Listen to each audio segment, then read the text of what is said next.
Thailand has started its national COVID-19 vaccination. Thai Deputy Prime Minister and Minister of Public Health Anutin Charnvirakul got the first shot of the COVID-19 vaccine from China's Sinovac Biotech on Sunday at the country's Infectious Diseases Institute, followed by the Deputy Public Health Minister, Agriculture Minister, Culture Minister, and Deputy Education Minister, among others.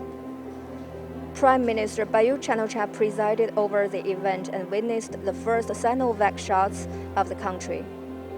After the event, Deputy Prime Minister and Minister of Public Health Anutin went to Samay Sakong to supervise the start of inoculations in the country's hardest-hit province, where 159 frontline medical workers and others in high-risk groups will get shots of Sinovac vaccine.